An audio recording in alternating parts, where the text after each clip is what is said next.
আসসালামু আলাইকুম। কেমন আছেন সবাই? আশা করি আল্লাহর রহমতে সবাই খুব ভালো আছেন। অনেক সহজ এবং খুবই মজাদার একটা রান্নার রেসিপি আজকে আপনাদের সাথে আমি শেয়ার করব ইনশাল্লাহ। ভিডিওটি দেখে নিশ্চয়ই বুঝতে পারছেন আজকে ইলিশ মাছেরই কোনো রান্নার রেসিপি আমি শেয়ার করতে যাচ্ছি।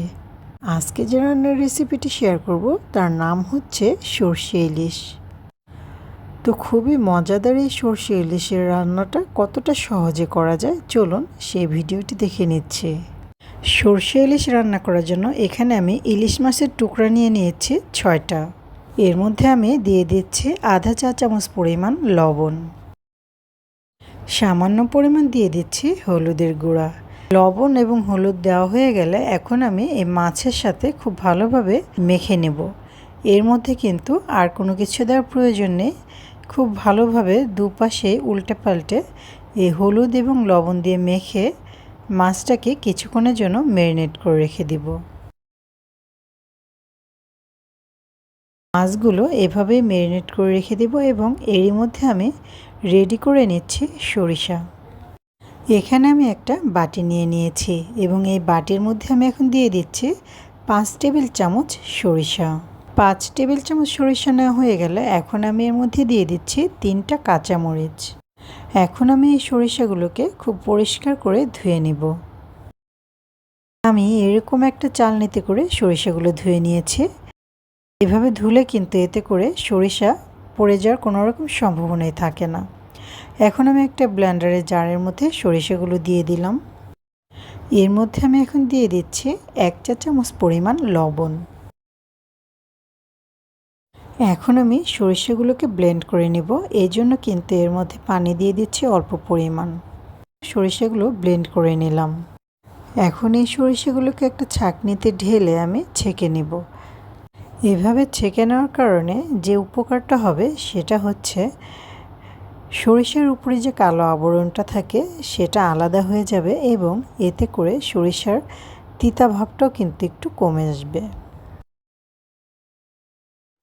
দেখতেই পাচ্ছেন কি পরিমাণ কালো খোসা বের হয়েছে।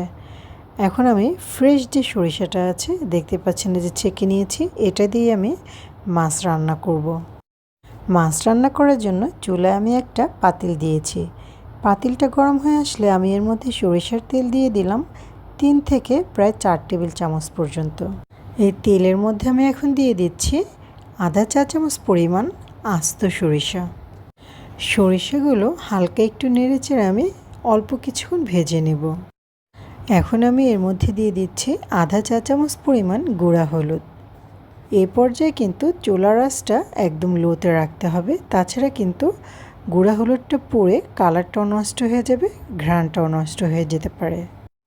জাস্ট কয়েক সেকেন্ডের জন্য শুধু ভেজে নিতে হবে, খুব বেশিক্ষণ কিন্তু ভেজে নেওয়া যাবে না। এখন আমি এর মধ্যে দিয়ে দিচ্ছি আগে থেকে বেটে রাখা সেই সরিষা। হলুদের গুঁড়াটা শুধু তেলের উপরে দেওয়ার কারণে দেখুন কতটা সুন্দর কালার এসেছে। এখন কিন্তু সরিষার কালারটা অনেক বেশি সুন্দর লাগছে। এখন আমি এর মধ্যে দিয়ে দিচ্ছি 4-5টার মতো কাঁচামরিচ। যে কাঁচামরিচগুলো লাল হয়ে গিয়েছে সেগুলোই দিয়ে দিলাম, এতে করে দেখতে কিন্তু ভালোই লাগবে। আমি কিন্তু সরষে ইলিশের মধ্যে কোনো রকম বাটা মশলা ব্যবহার করব না। আদা, রসুন বা জিরা কোনো বাটা মশলাই না।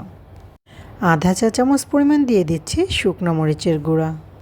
মরিচের গুঁড়া দেওয়া হয়ে গেলে সরিষার সাথে আমি খুব ভালোভাবে নেড়েচেড়ে মিক্সড করে নেব। ভালো করে নেড়েচেড়ে নেওয়া হয়ে গেলে এখন আমি মাছের টুকরোগুলো দিয়ে দিচ্ছি সরিষার মধ্যে।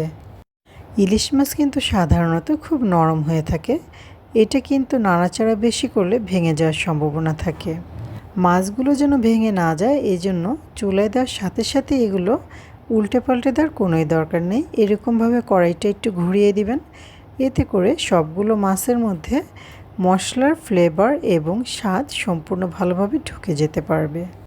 এখন আমি এই মাছগুলো ঢেকে দিচ্ছি প্রায় 8-10 মিনিটের জন্য। পাতিল থেকে আমি এখন ঢাকনাতে তুলে নিচ্ছি। এখন আমি মাছগুলোকে একবার উল্টে দিব। মাছগুলোকে কিন্তু খুব আলতোভাবে উল্টে দিতে হবে, কোনোভাবে কিন্তু এটা চাপাচাপি করা যাবে না মাছের উপরে, তাহলে কিন্তু মাছগুলো অবশ্যই ভেঙে যাবে। আমি আবারও একটু কড়াইটাকে ভালোভাবে দুলিয়ে দিচ্ছি। এখন আমি আরও 8-10 মিনিটের জন্য মাছগুলোকে ঢেকে রাখছি। ফিরে আসলাম 8 থেকে 10 মিনিট পর। মাছগুলো কিন্তু খুব ভালোভাবে রান্না হয়ে গিয়েছে, যেহেতু ইলিশ মাছ সিদ্ধ হতে কিন্তু খুব বেশি একটা সময় লাগে না। এখন আমি এর উপর দিয়ে কিছু কাঁচামরিচ দিয়ে দিচ্ছি। কাঁচামরিচগুলো দেওয়ার পরে 2 থেকে 3 মিনিটের জন্য এটা আমি চুলায় ঢাকনা দিয়ে ঢেকে রাখবো। এরপর আমি সরষে ইলিশটা চুলা থেকে নামিয়ে নেব। খুব সহজেই ঝটপট রান্না হয়ে গেল অসাধারণ মজার সরষে ইলিশ। আজকের এই রেসিপিটা আপনাদের কাছে কেমন লেগেছে অবশ্যই কিন্তু আমাকে জানাবেন কমেন্টে। আর যদি ভালো লেগে থাকে নতুন নতুন আরও ভিডিও পেতে আমার চ্যানেলকে সাবস্ক্রাইব করে আমার চ্যানেলের পাশেই থাকুন। সবাই ভালো থাকুন, সুস্থ থাকুন। আল্লাহ হাফেজ।